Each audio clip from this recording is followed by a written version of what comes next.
Hello, this is Sudarshana Starshine Star. Welcome to my channel. Today I'm going to be continuing my series. This will be part 6 of what every American should know now. And I'm going to do something a little different. I'm going to read a few items from 40 well-kept secrets that every U.S. slave should be aware of now. And then I'm going to go and continue, as I have done in the previous clips of this series, reading to you and educating you guys with this great knowledge from, let's see, let me get the exact title. This is the little book, and I'm going to show it at the end of the clip so you can get it for yourself if you'd like to. So then, secondly, I'll be reading from Meet Your Straw Man and Whatever You Want to Know. I wanted to say a little bit something funny. In the last clip that I did, part 5 of this series, I was reading from abbreviations, and I made up a new word. I love to make up new words, but not when I'm reading facts and knowledge. So several times throughout the clip, I made up a word statuette instead of statute, and that made me laugh. I didn't want to redo the whole clip, but I'll do my best not to make up any words in this one. So another thing I wanted to discuss briefly is, in all of my clips, I begin by saying 3 opening prayers, and then I end it with a closing prayer. Some people have remarked on this, and I wanted to say that these prayers are from ancient Vedic knowledge. They're in Telugu and Sanskrit, and it's a beautiful depth of spirituality that, in my tradition, that does include Jesus and Mary. I very much love Jesus and Mary, and they're very much included in this. And I think a lot of people that don't have this knowledge might be amazed to find out that among the top rishis and septa rishis and maharshis in India, they do call Jesus the big boss, along with Shirdi Sai Baba. Those are the big bosses.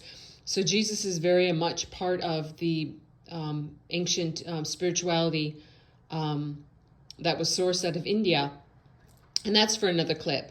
So I just wanted to say that in case you're wondering too, this is a murti, or a statue of Buddha, who was also from India. And this little emblem that you see here, this is the Om symbol, the OM, the Om symbol. Okay, let's get started.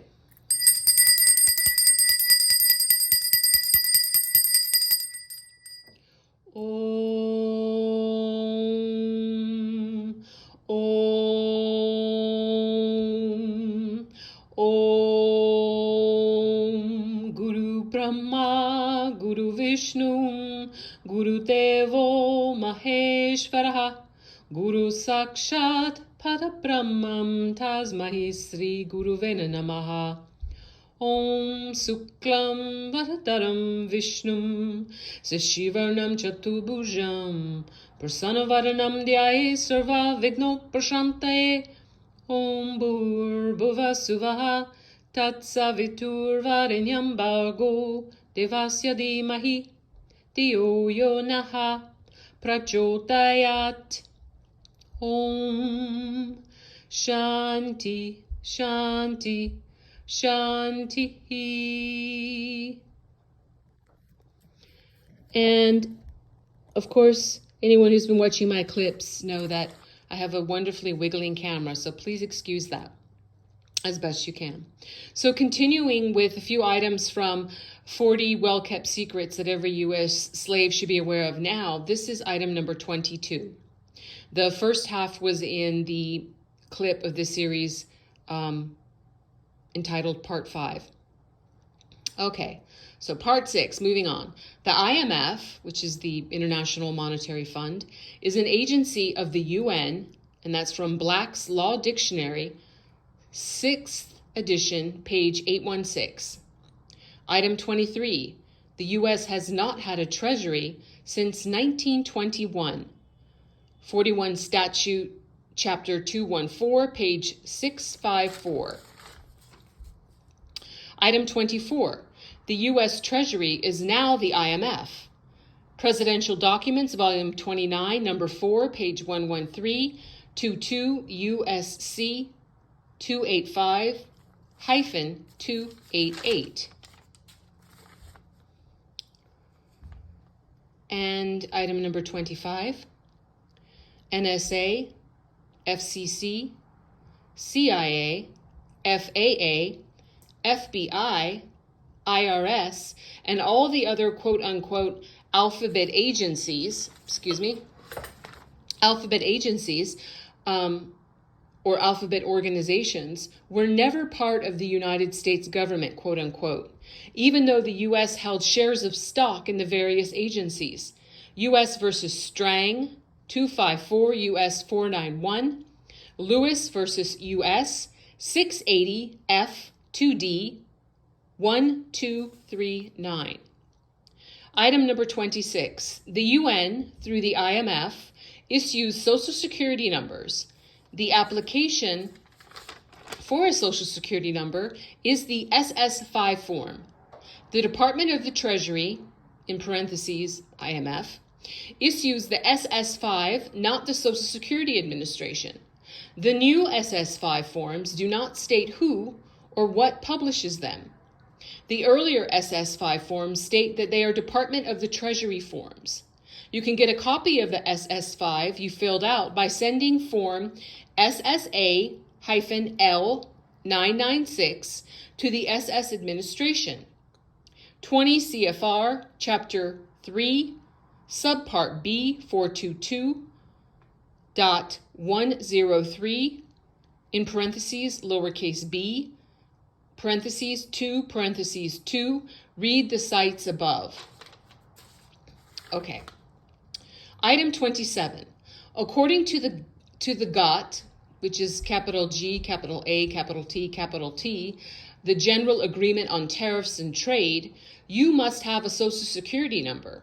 House Report 103-2, House Report 103-826.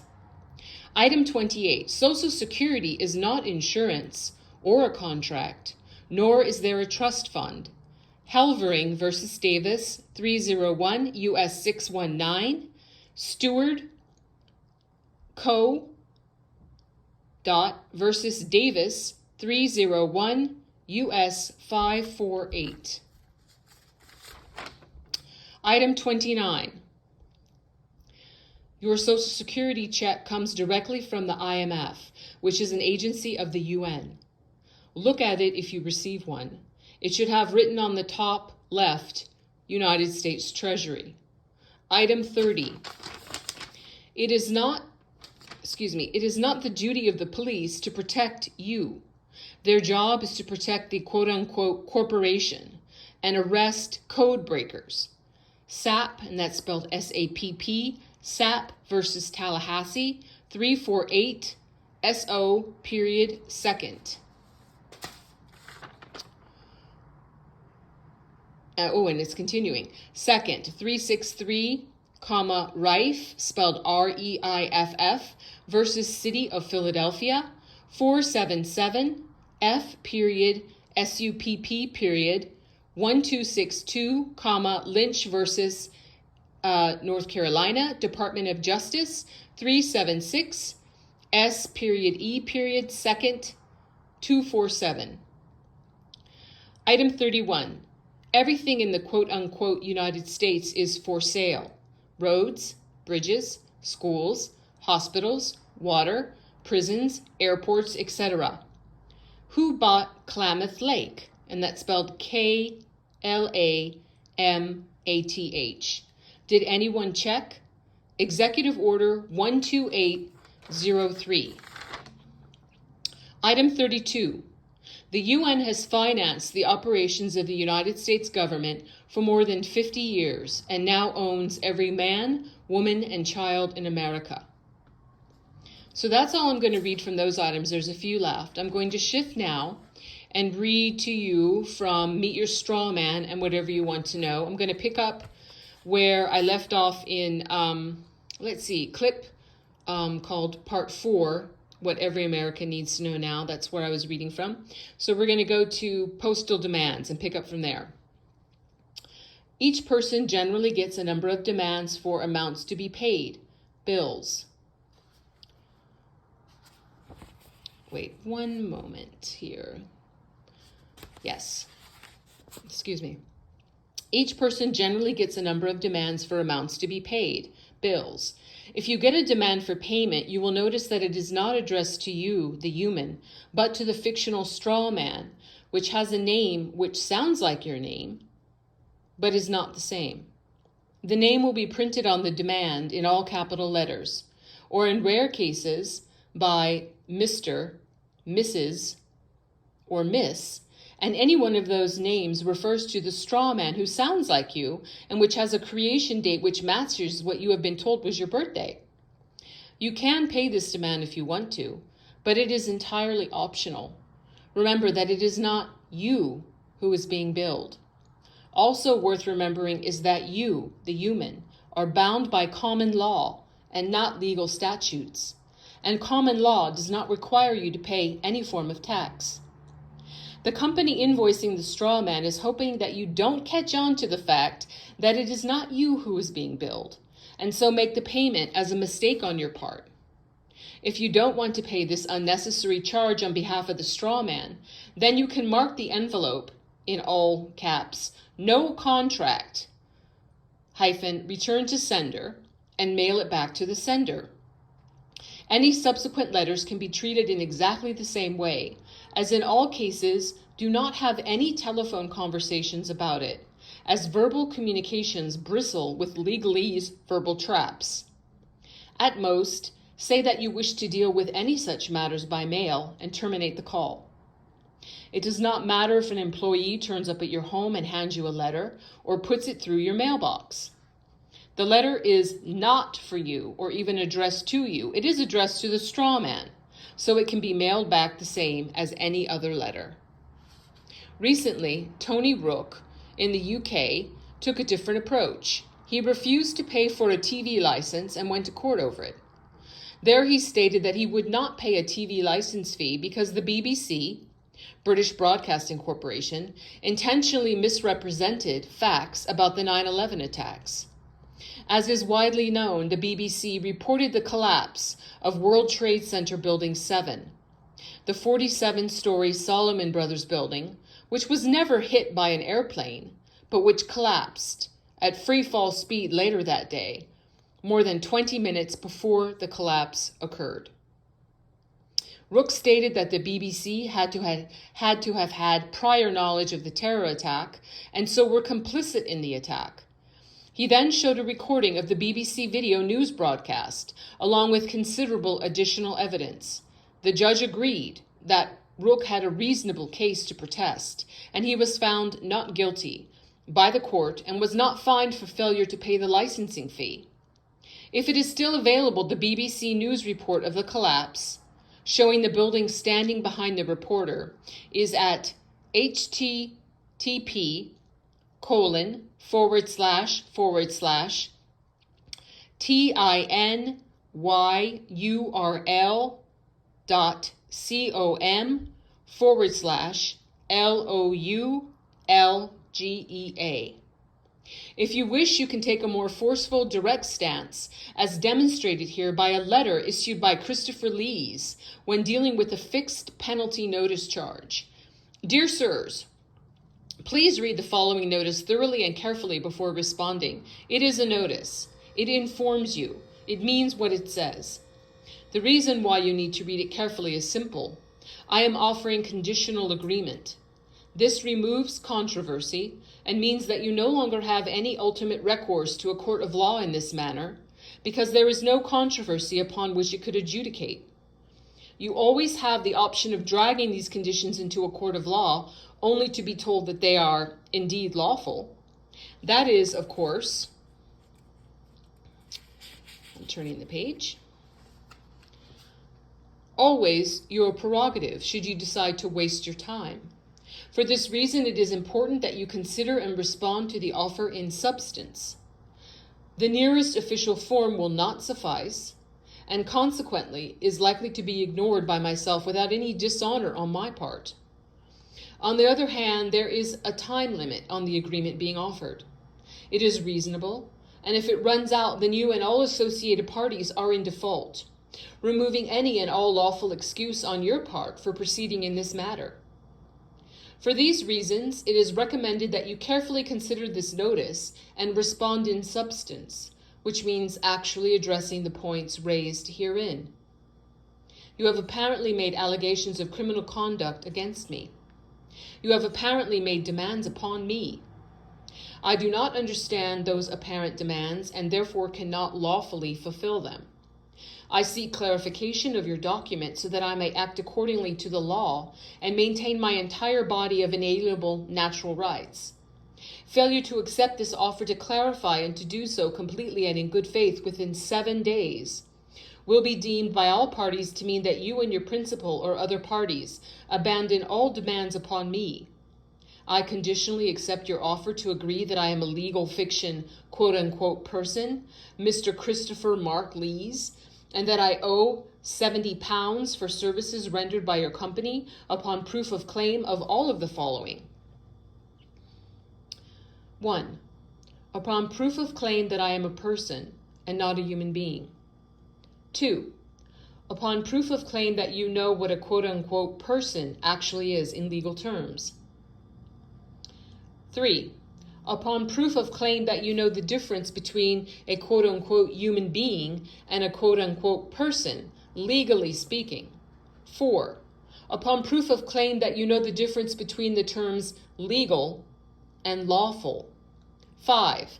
Upon proof of claim that I am legal fiction, quote-unquote person, Mr. Christopher Mark Lees, being the entity to which your paperwork was addressed, and not Christopher of the Lees family, as commonly called. 6. Upon proof of claim that the charge was the result of a lawful investigation, unmarred by prejudice. 7. Upon proof of claim that I am a member of the society whose statutes and subsisting regulations you are enforcing. 8. Upon proof of claim that I showed you some sort of identification. 9.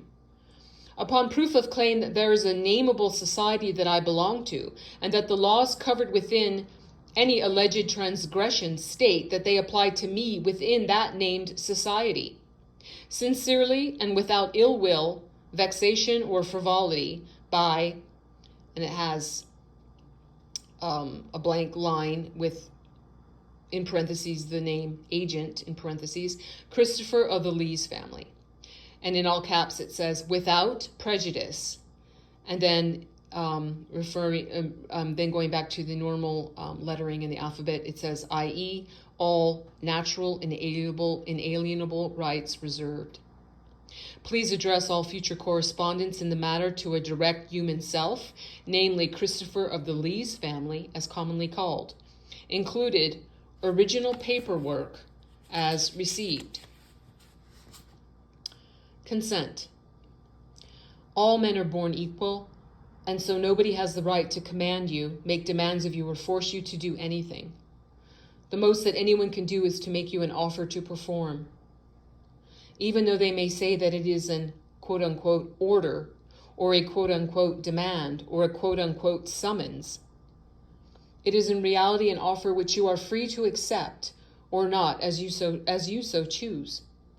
This is why they keep using applications, registrations, and submissions, as those things give them power over you through your unwitting consent. They are hoping that you will break the law by the way that you deal with their offer. If you just ignore the offer, you are stepping into what is called dishonor. The only effective way of dealing with the offer is conditional acceptance, as already mentioned. If you accept their offer without imposing any conditions, then you are accepting that they have the power to order you around, and that places you under their authority, because you have just chosen to accept their offer, even though you may not understand that you are accepting their offer for them to have authority over you. They also want to get you arguing with them, since this also places you in dishonor. And if there is a court case involved, the judge just looks to see who is in dishonor. Remember, in civil cases, the court is a commercial operation where the judge doesn't care who is right or wrong, just who will pay the court. So we accept all offers, but with our conditions attached to each offer, and that prevents them taking us to court. Remember, courts only deal with disputes, and if you conditionally accept each offer, there won't be any dispute, and so there cannot be any court involvement. Some offers are notices, and a notice has to be clear, unequivocal, and concise. You can discharge a notice by seeking clarification. That is, by writing back, asking the meaning of a word, stating that you don't understand the word. They were hoping that you would just ignore the notice and go into dishonor and become liable. Now, I'm going to end this here because the next section is going into parking tickets and into some very interesting things. So I'm going to continue that in the next clip of this series, which would be part 7 of what every American needs to know now. I'm going to show you this book. Let me zoom in here. Here you go. Meet Your Straw Man and Everything You Want to Know. And that is available on Amazon. That's where I got it. So thank you very much for staying with me to the end of this clip. And please remember, if you like this content, to like and subscribe to my channel. I would really appreciate it. And let's go to the closing prayers. The meaning of the closing prayer is to bless all beings in all worlds. And then the ending Shanti, Shanti, Shanti means peace, peace, peace.